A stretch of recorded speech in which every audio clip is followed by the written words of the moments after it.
J'ai un problème, un truc qui coince, qui bloque, qui m'empêche d'avancer. Je ne me trouve pas assez bien pour conseiller les gens en nutrition. Et pourtant, j'ai confiance en mes capacités, confiance en mes formations, en mon expérience, en ma passion, confiance en mes clients aussi qui croient en moi. Mais voilà, je me trouve toujours trop grosse.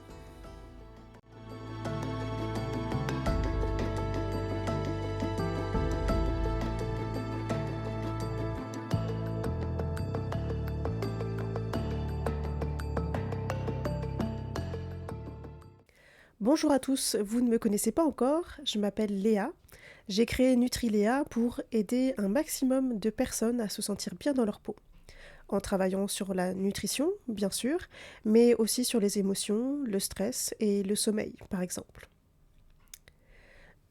Je disais donc que j'ai un problème. Parce que quand on parle de coach, de conseiller, de diététicien, on a inconsciemment tendance à se tourner vers quelqu'un qui a un physique qui reflète la santé. Et dans notre société, généralement, ça veut dire mince. Sauf que mince ne veut pas dire bonne santé et bonne alimentation. Tout comme surpoids, et je ne parle pas d'obésité, ne veut pas dire mauvaise santé et mauvaise alimentation. C'est un sujet sur lequel je reviendrai plus tard dans une vidéo parce que c'est intéressant.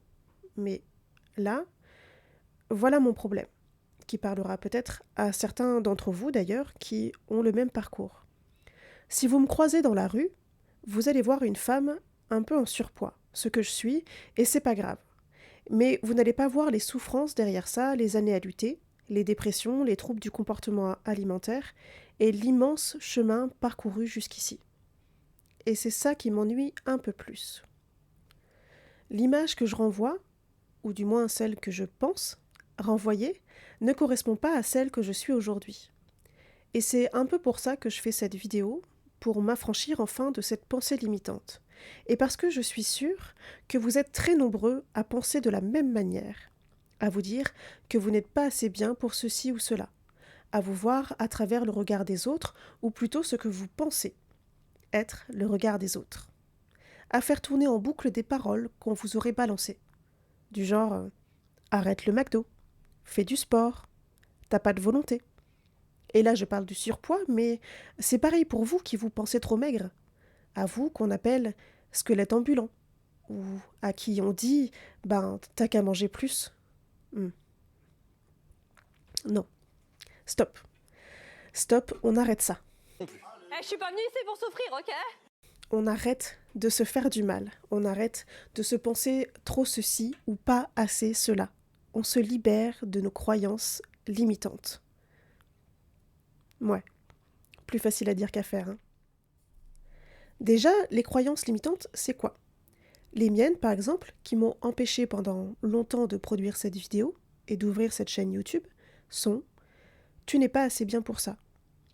À quoi ça sert de faire des efforts puisque tu n'auras aucune reconnaissance derrière? On en revient à ce que je disais en début de vidéo, je ne me crois pas assez bien pour ce travail. Et les conséquences sont que je me trouve toujours des excuses pour ne pas avancer. Je commence des projets et je ne les termine pas en prétendant que je suis trop perfectionniste. Et je procrastine continuellement. La définition des croyances limitantes, c'est ça.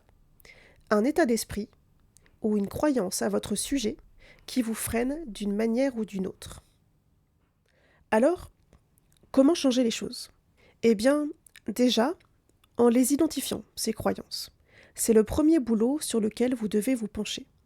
Et je sais, c'est pas si évident que ça parce que parfois ces croyances sont si ancrées en vous que vous les pensez sans même vous en rendre compte. Mais certaines sont quand même un peu plus faciles à voir. Par exemple, si vous vous dites constamment non, ça j'y arriverai pas. Je suis trop nulle, je peux pas faire ça.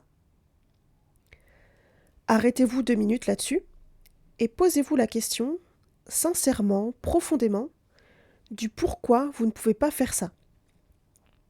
Alors, s'il s'agit d'une chirurgie du cœur et que vous êtes charpentier, effectivement, vous n'avez pas les compétences, mais vous n'êtes pas trop nul. Vous avez juste pas les compétences.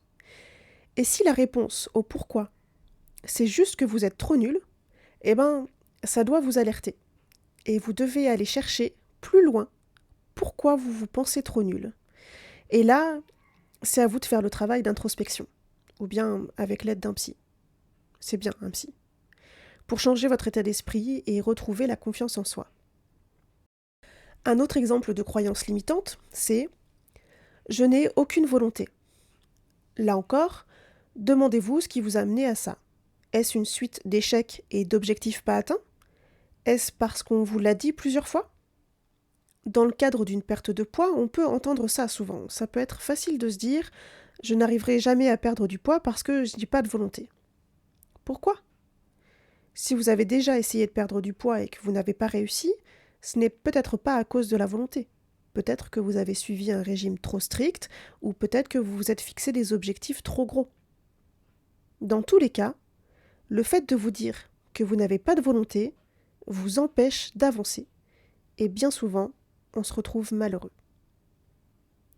D'autres exemples sont « je ne suis pas assez intelligent »,« je ne le mérite pas »,« je suis trop vieux » ou « trop jeune ». Vous avez compris l'idée. On se juge très sévèrement, souvent à tort. On rumine des pensées qui nous font du mal, on prête des mots aux autres, des mots qu'ils ne pensent pas, et on rumine encore plus. Bref. Si vous aussi, vous commencez des choses que vous ne finissez pas, si vous aussi, vous remettez tout au lendemain, que vous n'arrivez pas à atteindre vos objectifs, posez-vous la question. Quelles sont les croyances qui m'empêchent d'avancer? Et peut-être qu'en décortiquant un peu les choses, vous arriverez enfin à avancer. Comme moi aujourd'hui avec cette vidéo. Si vous avez aimé ce contenu, ça m'aiderait énormément que vous likiez, commentez, partagez cette vidéo ou que vous vous abonniez carrément. Ça me donnerait du courage pour faire les autres vidéos. J'ai plein d'idées en stock qui vous intéresseront, je l'espère. On parlera de nutrition, d'équilibre alimentaire. J'essaierai de faire la part des choses dans tout ce qu'on peut voir sur les réseaux sociaux, de vous donner des astuces, des conseils pour éviter les pièges des régimes yo-yo. N'hésitez pas, si vous avez des questions à me poser en commentaire, je vous répondrai avec plaisir et peut-être que j'en ferai un sujet de vidéo. En attendant, je vous fais des bisous, prenez soin de vous et puis à bientôt.